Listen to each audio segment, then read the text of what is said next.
información sí de primera. Bueno, entonces yo el ejercicio que les dejé desde el inicio era que cada paciente que viera tuviera como esa percepción de repasar. El paciente que vea, llegar un momentico en el bus, en el carro, cuando iban para la casa, leer qué traía el paciente, cómo funcionaba, ver algo básico. Y eso les va a ayudar tal vez a aprender más farmacología que todo lo que ustedes se sientan a veces a estudiar. Bueno, entonces sean muy juiciosos como con los resúmenes. Ya apenas me definan qué vamos a hacer con las notas, pues ya yo les diré. Lo importante es que tengan los temas claros, que repasen lo que tengan que repasar. Entonces vamos con el bloque de antihipertensivos, en donde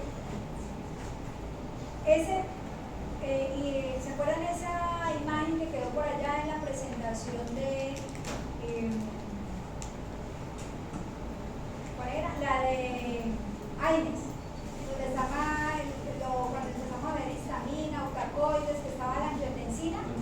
Por ahí hay una imagencita de resumen en donde vamos a entender que ese sistema, renina, angiotensina, aldosterona, es uno de los principales que tenemos que tener en cuenta para poder entender la regulación de la presión arterial, ¿ya?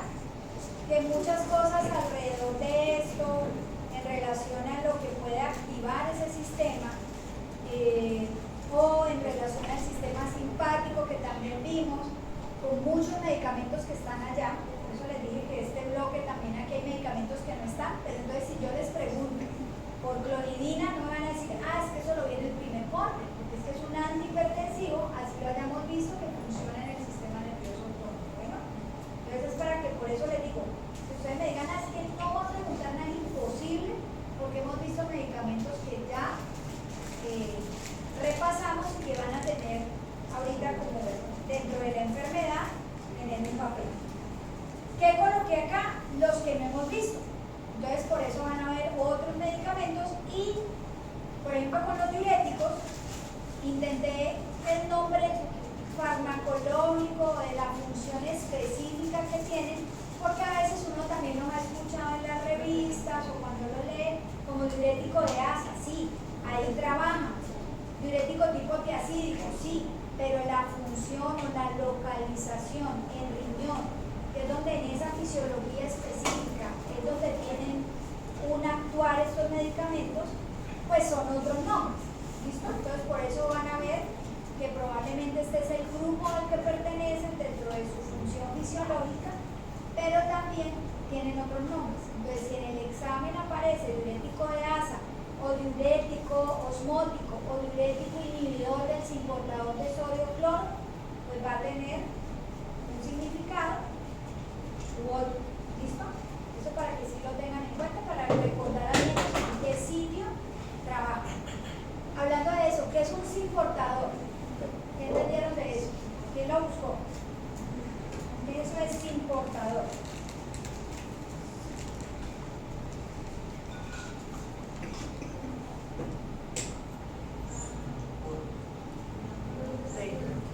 ¿Qué dice que es? Nicole, ¿no? ¿No sabe? Pero si es Nicole. Sí. Ya. ¿Quién sabe? ¿Quién leyó? ¿Quién buscó? Los que llevan dos moléculas diferentes. ¿Qué dice? A través de la membrana. Dice que es una proteína de membrana integral que participa en el transporte de dos moléculas diferentes a través de la membrana celular en la misma dirección. Bueno, entonces son un tipo de receptores, ¿sí? O de proteínas de membrana más bien, que pueden transportar varias sustancias. Entonces esos importadores que están ubicados, en este caso en diferentes partes de la nefrona, pues van a tener un efecto en la regulación de la presión arterial.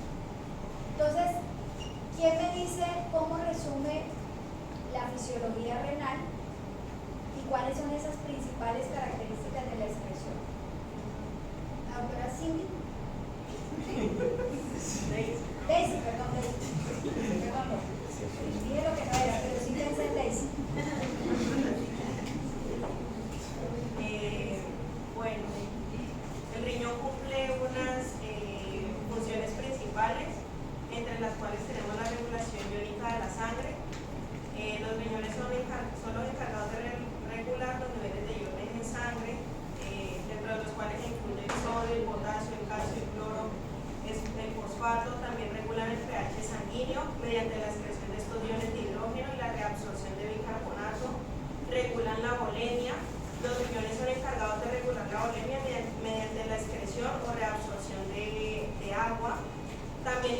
controlan la volemia, manteniendo los niveles.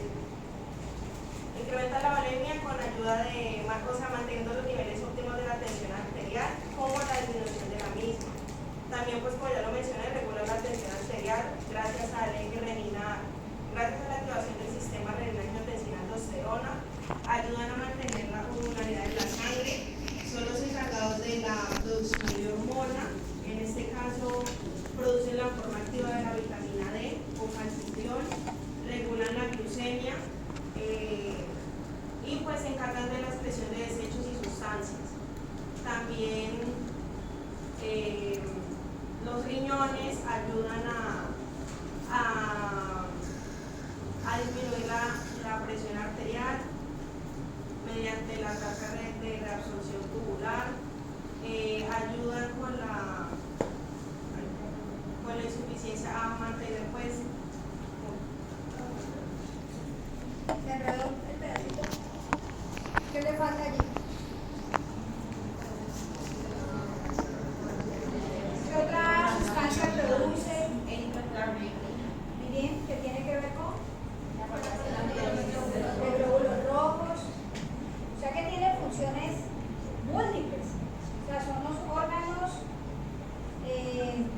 muy importantes en la regulación no solamente del agua, de la bulimia, de las sustancias pues como nocivas para el organismo, filtran muchos medicamentos, la excreción renal de los medicamentos es un sitio pues importante para tener como en cuenta. Tiene muchísimas funciones. Si vamos exclusivamente a la regulación de la presión arterial, la nefrona podría tener como dos funciones grandes principales. Una cosa es la excreción como de desechos y otra cosa es como mantener la volemia, ¿verdad? Sería como producción de orina, pero yo puedo estar orinando y no necesariamente estar filtrando bien. ¿Listo? O sea, como esa función de filtración y la función de diuresis, que es como lo visible para el paciente, no siempre tienen que coincidir. Entonces ese paciente, por ejemplo, diabético, descompensado, que orina mucho, no necesariamente tiene que tener la filtración normal. Bueno, eso hay que tenerlo muy en cuenta porque también uno podría sesgarse en el momento de usar fármacos que como orina mucho, mandémosle, no importa lo que sea, y no necesariamente es así. O también pasa, cuestión de gimnasio, es que el entrenador le pone todas las rutinas y hace de todo y no baja de peso. Eso es retención de líquido. Vaya y tome, ¿qué le manda? Furosemida. Y luego llega la paciente a urgencias con el trastorno hidroelectrolítico llevada, porque aparte de tomarse como 10 litros de agua, orina otro mol, 20 litros, y obviamente está descompensada porque eso no es para bajar de peso. Entonces hay que tener mucha precaución también cuando uno mira tanta información que hay por ahí en redes de cosas que se hacen que no son nada adecuadas. ¿Listo? Todos los medicamentos, todos los fármacos, que son sustancias químicas que sí o sí van a tener un efecto adverso. Y esos efectos adversos también hay que saber cómo contrarrestarlos o cómo manejarlos para poder equilibrar lo que requieren los pacientes. Bueno, entonces, ¿quién me dice qué son los diuréticos? Para arrancar como por ese grupo. Doctora Ángel. Bueno, los diuréticos son medicamentos que aumentan la excreción de agua y electrolitos a través de la orina, al aumentar la producción de orina por los riñones. Se utilizan principalmente en el tratamiento de condiciones médicas que involucran retención de líquidos y edema, como la hipertensión arterial, insuficiencia cardíaca, cirrosis hepática, síndrome nefrótico y edema pulmonar, entre otros. Existen varios tipos de diuréticos, clasifican principalmente en 4 categorías, que son los diuréticos de ASA, que actúan bloqueando la reabsorción de sodio y otros electrolitos en el asa de Henle en los riñones. Esto produce una expresión significativa de agua y electrolitos, siendo útiles en el tratamiento de edema agudo y crónico asociado a insuficiencia cardíaca, cirrosis, bueno, entre otros. Los diuréticos diacídicos. Ya miramos los diuréticos por grupo, pero entonces, en resumen, los diuréticos son medicamentos que se pueden usar en diferentes condiciones, diferentes enfermedades donde necesito aumentar la excreción urinaria, o sea, la producción, la diuresis, por eso se llaman diuréticos, pero todos tienen algún grado de efecto hipotensor, ¿sí? Sea en el grupo que sea. Algunos son más hipotensores que otros. Y vamos a ver entonces en la clasificación, probablemente una de las clasificaciones es según ese efecto que tienen fisiológico, por eso los dividí en osmóticos, inhibidores de la sodio-potasio-cloro, inhibidores del transportador de sodio-cloro, los antagonistas de los receptores de mineralocorticoides, son como los 4 grupos grandes donde podemos agrupar los diuréticos. Adicionalmente, ¿cuál aplicación terapéutica tienen? Entonces, todas las condiciones que hagan una sobrecarga de volumen en el paciente pudieran requerir, y algunos se deben usar en periodos cortos, ¿sí? Así como hablábamos, por ejemplo, de los AINES, ¿sí? Todos son muy buenos, tienen un buen efecto, son analgésicos, pero si la condición es muy prolongada, ya pesa más los efectos adversos que los beneficios. Lo mismo en los diuréticos. Los diuréticos yo los puedo usar por un periodo prolongado, pero con una vigilancia muy estricta de electrolitos y de otras complicaciones que pueden traer. Bueno, entonces allí para tenerlo en cuenta. Vamos a ir mirando cada uno y vemos de la lista cuáles aplican, y como ese es el grupo, lo estudiamos, recuerden, con las cosas generales, pero ya el medicamento específico de la lista ya miramos un detalle adicional. Entonces, ¿qué ejemplo de esta lista es el diurético osmótico? El manitol. Muy bien. Entonces, ¿quién me dice el manitol? ¿Cómo? ¿Dónde actúa y cuáles son esos efectos que tiene? La doctora María Camila. Mecanismo de acción, pues diurético osmótico, para aumentar lo que va a ser la presión osmótica, el inicio de acciones de 15 a 30 minutos. ¿Dónde actúa, doctora? ¿En qué sitio trabajan los diuréticos osmóticos? La doctora. Ya. Ayúdele, doctora. En el túbulo proximal de la nefrona renal. Entonces, actúan en el túbulo proximal, ajá, un poco menos en el asa de Henle, pero sí trabajan en los dos sitios. ¿Y cuál es el principal? ¿Para qué se utilizaría el manitol? Entonces, sirve para disminuir generalmente la presión intracraniana, pero su efecto final es diurético. Lo que pasa es que tiene una indicación clínica muy puntual allí, mejora como esta parte de la hipertensión endocraniana y el edema cerebral. ¿Y cuál sería su efecto adverso? No solo. Puede dar un desequilibrio electrolítico, doctora. ¿El nombre, la doctora? ¿Su nombre? Natalia.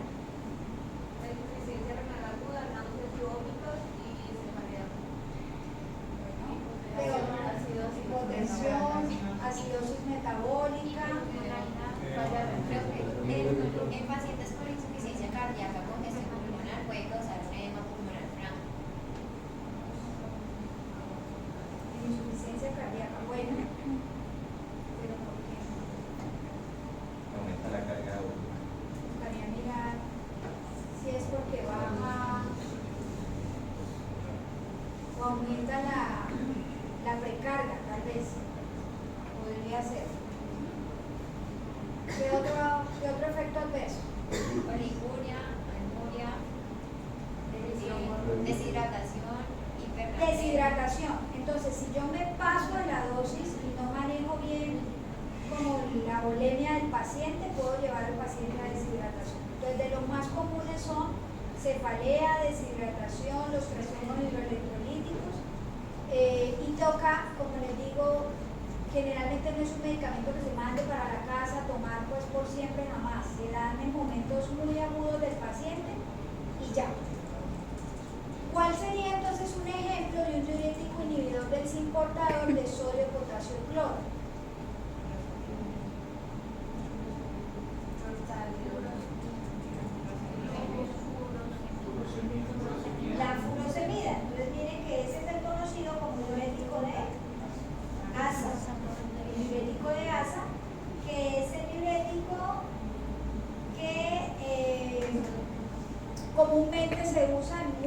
patologías, entonces trabajo obviamente en el asa de Henle. ¿Cuál es como esa función específica que tiene allí? La doctora Moretti.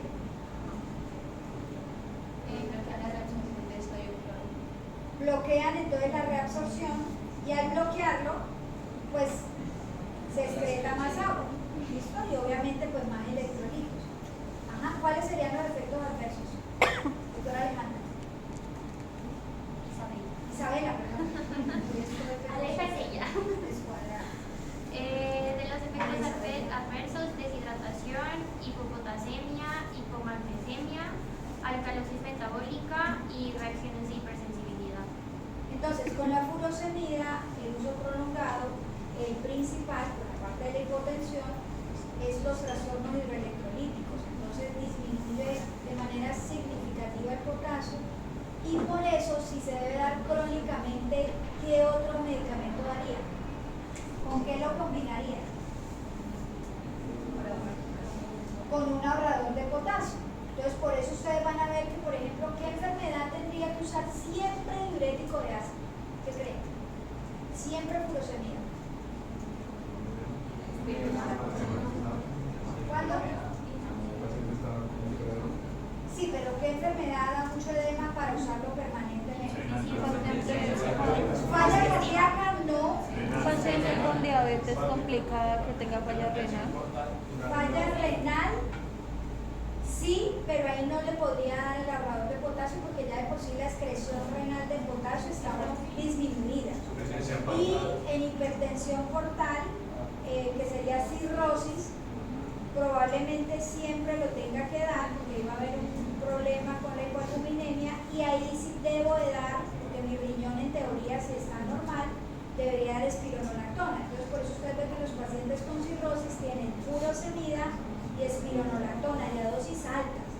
Entonces ven un paciente con 80 miligramos de furosemida y con 100 de espironolactona.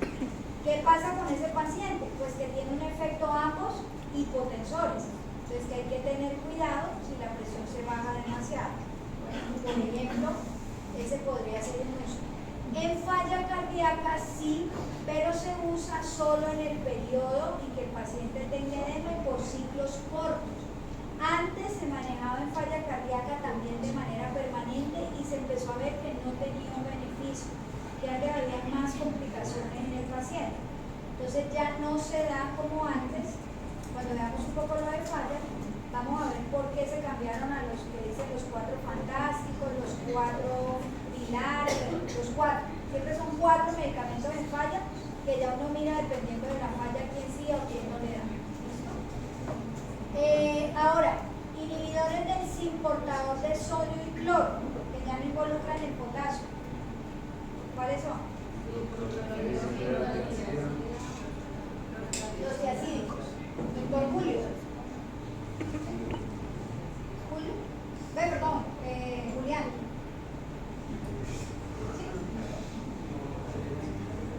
¿Sí? ¿Ya? ¿Ya está? ¿Ya llegó? Sin portador sodio-cloro.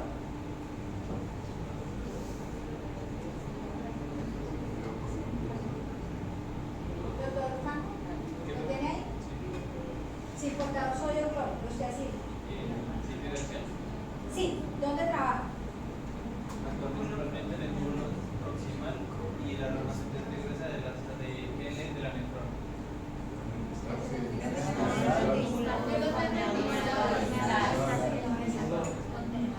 ¿Doctor Julián ya? ¿Sí? ¿Qué tiene usted? Diacídicos. Bueno, tiene el sistema de transporte de sodio calcio en el túbulo distal renal, disminuyendo la clorreabsorción de sodio y aumentando su excreción. Los usos clínicos son para hipertensión arterial como monotermia o con la Monoterapia. Tiene que acercar el computador del doctor David. Ajá. ¿Algo más? ¿Alguien más? Doctora. Actúan sobre todo en el túbulo contaminado distal para disminuir la reabsorción de sodio mediante la inhibición del cotransportador sodio-cloro. Como resultado, estos fármacos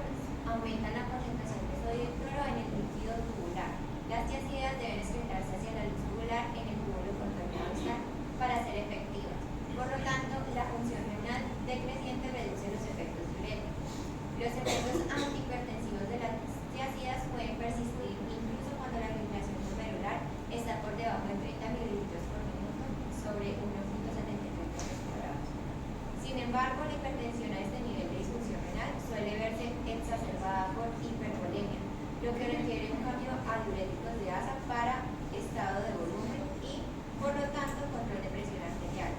La eficacia de las tiazidas puede disminuir con el uso concomitante de fármacos antiinflamatorios no esteroideos como indomethacina, inhibe la producción de las prostaglandinas renales, con lo que se reduce el flujo de sangre renal. ¿Listo? Muy bien, ¿no? ¿Quién me dice el efecto adverso más significativo que tienen los tiazídicos, doctora Catalina?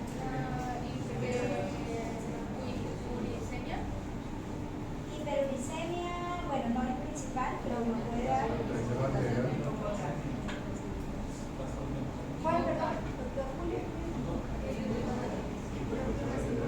Hipertensión, no. Esa es indicación. Hipotensión sería.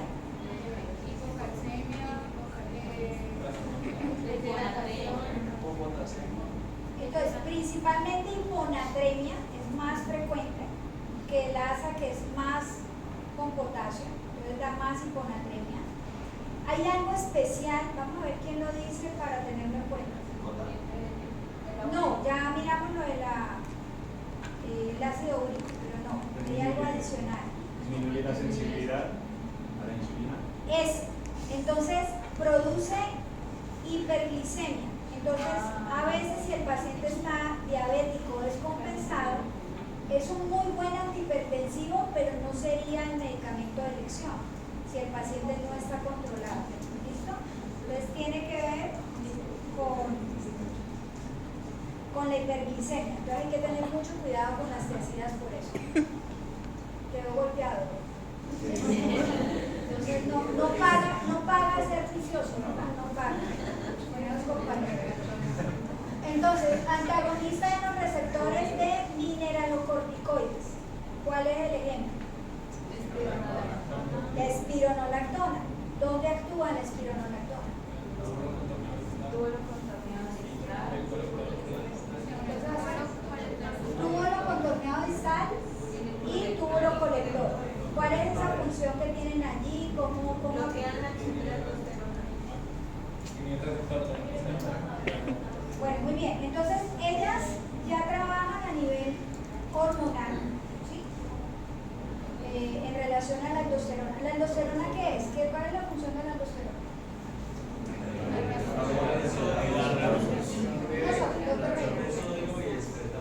Perdón, doctor Reyes. O sea, básicamente es el potasio y el sodio y elevar la orina. ¿Listo? ¿Listo? O sea que el controlarla, pues obviamente va a ser que la presión baje. ¿Cuál es el efecto adverso? ¿Quién lo dice? Brian. Efectos adversos: malestar, fatiga, ginecomastia, menstruación irregular, amenorrea, sangrado postmenopáusico, impotencia, diarrea, náuseas, dolor de cabeza, somnolencia. Ajá. ¿Qué faltó ahí? Yo tengo cuando está la hipercalemia y el hirsutismo, disfunción eréctil, trastornos menstruales, fatiga y dolor de cabeza. Entonces, hipercalemia, miren que es el otro extremo. Por eso si se da furosemida para ciertas patologías hay que dar baja dosis, porque voy a generar hipercalemia, debo estar vigilando el potasio, o lo doy combinado en altas dosis con el diurético de ácido, ¿sí? Para que uno que lo baja y otro que lo sube, pues mantiene como equilibrado. Por ejemplo, lo que hablamos ahorita en cirrosis. En falla cardíaca con fracción de eyección disminuida, ven que tiene un beneficio por la regulación del aldosterona. ¿Listo? Entonces vamos a ver en esa fisiopatología de la falla cardíaca cómo esa regulación de la aldosterona tiene otros beneficios a largo plazo en el miocardio. Pero lo mismo, como se da una dosis baja, para tener ese beneficio hay que estar controlando el potasio. Pues que toxicidad fetal y que está en contra de por eso embarazo, porque podría aumentar el riesgo de malformación congenital. Sí, en el embarazo casi que todos los medicamentos son complejos, ninguno de estos se podría dar. ¿Se acuerdan que vimos unas indicados por allá cuando vimos los del sistema nervioso autónomo? Hay algunos que se pueden usar al bloqueador en alfa, poco toxicidad. Bueno, esas son como las cosas más grandes de eso. Ahora, lo del sistema renina, angiotensina, aldosterona, ¿quién podría decirlo así súper resumidito? O sea, ¿cómo es que arranca? Doctora Lorena. Entonces el sistema renina con angiotensina es un sistema hormonal importante que regula la presión arterial, el equilibrio de líquidos y electrolitos y la función renal.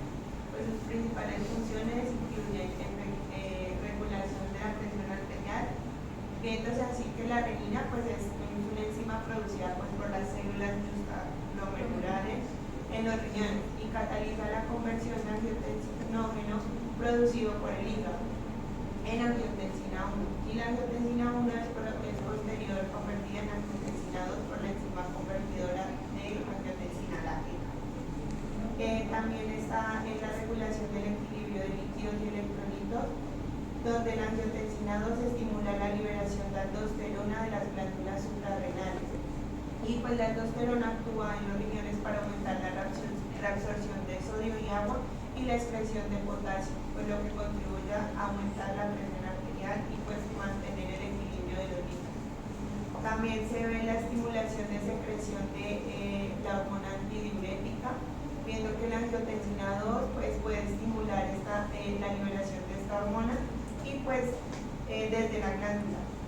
Y la hormona antidiurética pues actúa en los riñones para aumentar la reabsorción de agua, lo que también contribuye a aumentar la presión arterial y mantener el equilibrio de los líquidos. Y por último, pues la estimulación del crecimiento y remodelación vascular, viendo que la angiotensina 2 pues, puede promover el crecimiento y la remodelación de las paredes arteriales y lo que puede contribuir a la hipertrofia auricular.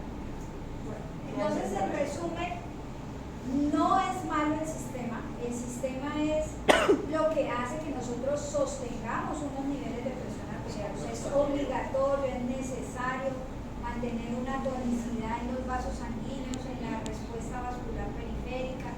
Necesitamos tener una regulación entre todo lo que hay entre hígado y riñón, pero cuando se desajusta es el problema.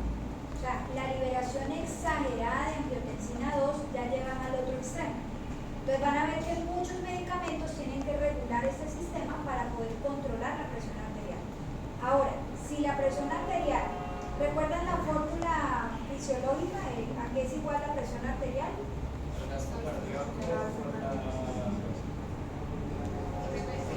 Por la frecuencia cardíaca. Entonces la presión arterial media es igual a la frecuencia cardíaca por el gasto cardíaco. ¿Y de qué depende entonces la frecuencia cardíaca? Ya vimos, de la cronotropía que tenga el corazón, y el gasto depende también de del volumen pues, que eyecta el corazón, pero también de la resistencia vascular periférica. ¿Listo?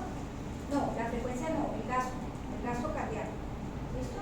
La presión arterial es el gasto por la frecuencia, pero el gasto, no, la presión arterial media, digo, no la fórmula matemática de diastólica y sistólica, no. Digo la regulación pues, de la presión arterial. Entonces, la presión arterial tiene un valor porque yo sostengo una frecuencia cardíaca y un gasto cardíaco. ¿Listo? Pero el gasto cardíaco tiene que ver con la resistencia vascular periférica. ¿Sí? ¿No? ¿Cómo es? No, entendí. Ah, ya. Listo. No se enreden. Yo se los muestro otra vez en resumen. No se preocupen. Lo que quiero que entiendan es que si yo bajo la presión arterial para sostenerla, pues tengo que subir la frecuencia cardíaca, pero eso tiene un límite. Yo no puedo a punta de frecuencia cardíaca sostener la presión arterial. Tengo que aumentar el gasto cardíaco y generalmente el cuerpo, de manera patológica, anormal, sube el gasto a expensas de subir la resistencia vascular periférica. ¿Con qué? Con angiotensina, aumentando también la dureza, por decirlo así, de las arterias, que eso a la larga va siendo un problema ya anormal y ya no es solo fisiológico. O sea, lo que quiero que entiendan es que la hipertensión primaria, que es la que conocemos comúnmente, va a ser un cambio gradual de esa resistencia vascular periférica o del miocardio hasta que finalmente me va a dar el problema que es hipertensión. La hipertensión secundaria generalmente va a tener otro problema, pero todo va a llegar al mismo punto fisiopatológico. O es gasto cardíaco o puede ser cardíaco. O sea, no tengo por otro lado, es resistencia vascular periférica o es la contractilidad, pero no hay forma de que por otro lado se regule. Entonces van a ver que muchos de los medicamentos que usemos van a depender del paciente con hipertensión que tiene además de, así como veíamos en diabetes, listo. Yo le puedo dar cualquier antidiabético, un diabético tipo 2, sí, ya vimos, pueden dar hipoglicemiantes, antihiperglicemiantes, se puede dar insulina, pero ¿cómo escojo a quién sí, a quién no? Miren que ahorita veíamos que dependiendo de dónde está, y vamos como en orden, ¿no? De todo lo que es como la parte de la excreción. Primero arranco en el túbulo proximal, luego en el asa de Henle, luego voy al contorneado distal y así como que van apareciendo probablemente los usos de los diuréticos. Ahora, en los inhibidores de la enzima convertidora de angiotensina, ¿cuál es un ejemplo? Por ejemplo, enalapril, inhibidores de la enzima convertidora. Pongámosle sentido a lo que acabamos de decir. En el último paso, la angiotensina 1 tiene que pasar a angiotensina 2 y ahí está la enzima convertidora. Se supone que yo, si tengo mucha angiotensina 2, voy a elevar la presión arterial, ¿verdad? Con todos los cambios que va a hacer la angiotensina 2. Entonces tiene sentido que yo bloquee la enzima que hace esa conversión para poder controlar la presión arterial. Y esos son los IECAs. Todos los que terminan en PRIL, entonces captopril, enalapril, ramipril, por ahí hay algunas moléculas también, pero como que los más conocidos son enalapril y captopril. Ahora, esos medicamentos, pues, aplicaciones terapéuticas, todos van a decir que son antihipertensivos, pero en el efecto adverso o en qué pacientes uno los maneja, ¿de qué dependería? ¿Qué creen? Bueno, un efecto adverso específico que tiene que ver también con una función de lo que vimos por allá. Sistema nervioso, no, creo que fue en los autacoides. Por allá vimos algo que aparece también por acá. ¿Cuál es un efecto adverso común de los IECAs? Tos. ¿Por qué dan tos?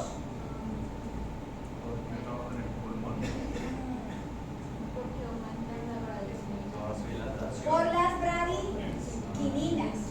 Por las bradiquininas. ¿Se acuerdan que también la histamina tenía algo que ver allí en la regulación de esa respuesta pues pulmonar, de todo lo que viene externo, y esa liberación de histamina daba pues todos los síntomas de la alergia, que por eso el antihistamínico ayudaba allí? Pero en este caso los IECAs también interfieren con la producción de bradiquininas en pulmón, y ese es uno de los efectos adversos que están allí documentados de estos pacientes, que es dependiente del paciente. O sea, el paciente que le da tos con el IECA siempre le va a dar, y probablemente le da también con el ANA2. Entonces habría que mirar si el efecto adverso es muy significativo y si yo requiero también los beneficios, porque también tienen muchos beneficios. ¿Qué beneficios tienen los IECAs del resto del sistema? ¿Qué es lo que ayudan a modular?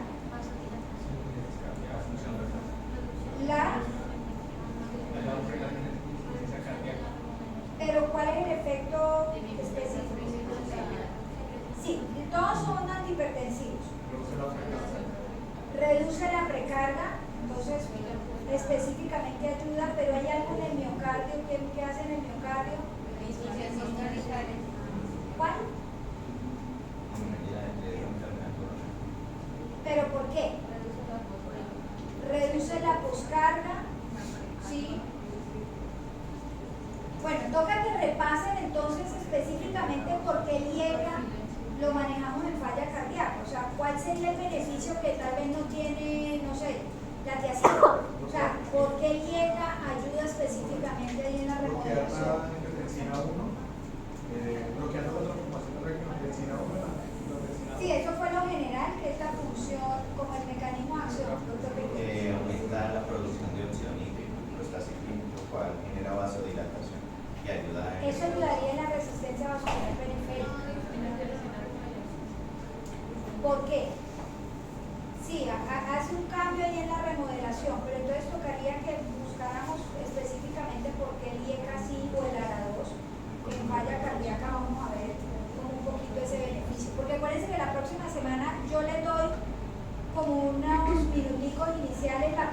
presentación formal del resumen de antihipertensivos, pero ya vamos a discutir falla. Entonces, adelante en esa parte, por qué el IECA, por qué el ARA2 sirve en falla. Hay que saber un poquito más de detalle de cuál es el efecto.